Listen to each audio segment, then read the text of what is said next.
ہمارے پاس ماضی میں بھی اس طرح کے ایویڈنسز موجود ہیں.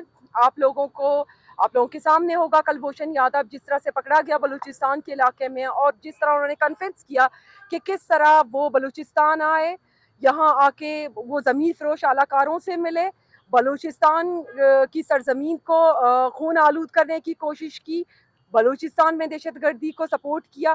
اس کے بعد یہ والا جو واقعہ ہے جو کال انٹرسیپٹ ہوئے، اس کے بعد ہمارے پاس ایویڈنسز پہلے بھی تھے، ابھی بھی ہے، اور ڈی جی آئی اس پہ مکمل بریفنگ دے چکے ہیں کہ کس طرح بھارتی اسپانسر ٹیررزم جو ہے وہ بلوچستان میں ہو رہی ہے.